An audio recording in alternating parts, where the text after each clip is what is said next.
fish and livestock. Most of the rural population farms on a subsistence scale, using small plots and depending on seasonal rainfall. A lack of infrastructure such as roads further exacerbates poverty in rural areas by isolating rural farmers from needed inputs and profitable markets. Almost all farmers in the main cassava belts of the southeastern, southwestern and central zones grow cassava, which is typically intercropped as a main or minor crop. Rotation and fallow systems are the traditional systems used by the farmers to maintain soil fertility, but population pressure has resulted in reduced fallow, continuous cropping and reduced soil fertility. Farmers are generally aware of the benefits of inorganic fertilizer, but the commodity is scarce and a major constraint in cultivating improved varieties. Farmers like these women leave the stalks of other minor plants like maize on the rows of their farm to decompose. They believe this will improve the soil fertility. Unfortunately, this is not the case. Nothing of advantage that doesn't have its own disadvantage. Application of fertilizer to the plant is very good, but what that woman related her statement to is that the way the fertilizer is helping the crop is as well as it is helping the weed. That is what she means. To some farmers that cannot afford to buy fertilizer like NPK, they have their belief in using manure. When they remove, like the one we saw on the field, they arrange it at the furrow for decomposition. There will be adverse effects of it on their plant. That is, it will a little bit help the development of their crop. She planted these cassavas 3 months ago, and from what has been seen, it is certain that her productivity will be very low. On the other part of town are rows of cassava trees planted at the same period by the International Institute of Tropical Agriculture researchers. The difference between them is crystal clear. Cassava experts say having improved variety is not enough. Knowing how to cut and space the seeds on the row is very important, a fact most farmers overlook while planting.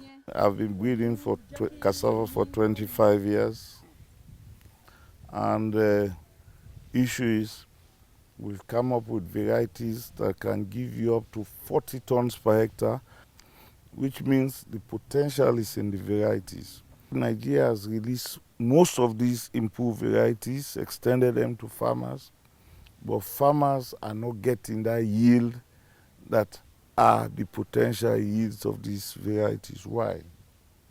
The agronomy is an issue, and there is need for that and farmers training to be able to practice those best agronomic packages to have their optimal yield. To encourage farmers to leverage on the opportunity to improve the quality and quantity of their cassava, scientists at the IITA are recommending agronomy in cassava production. When you plant, it germinates. One, you don't just plant any seed. You have to ensure that you plant good quality seeds. Agronomy starts there. And the way you plant and the way you take care of the plant when growing is all part of its management practice, which is considered agronomy. For instance, cassava is planted by means of cuttings. We call them cuttings from the stem. The way you cut that cuttings into plant inside will determine right from the time you do that the amount of yield that you can get. If you use a blunt machete and cut it so that that edge, that bottom of the cutting when you plant it is very rough and damaged, it affects the number of roots that will come out when it's starting to germinate. Right? And that number of roots, some will be roots that will extract nutrients for feeding the plant to grow.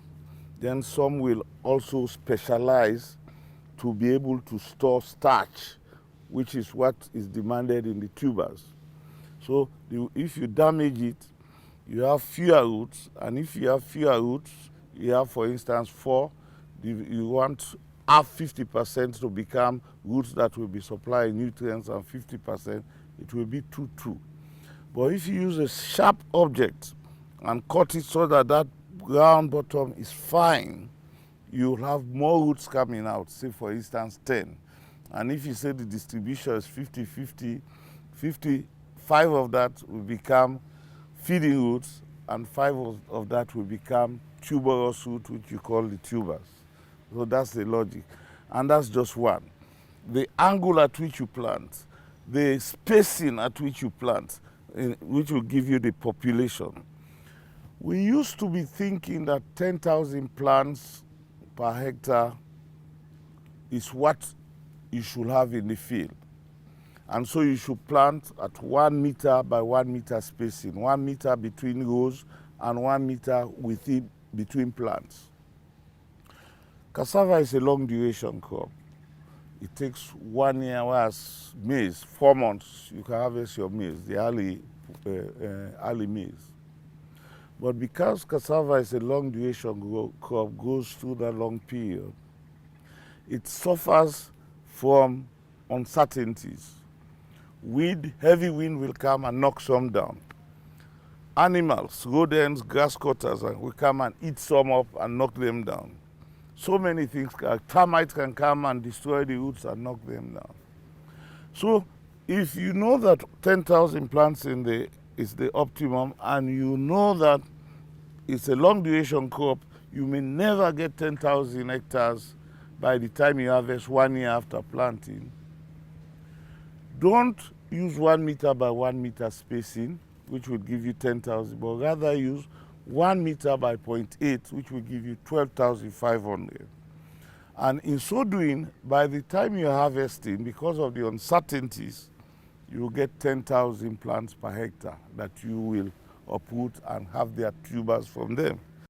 In sub-Saharan Africa, cassava productivity has marginally increased to around 10 to 11 tons per hectare, well below attainable yields of over 30 tons per hectare. With the need for intensifying cassava production in areas where population densities have reduced access to fallow land, and with cassava roots becoming important raw material for the processing sector, this yield gap needs to be reduced.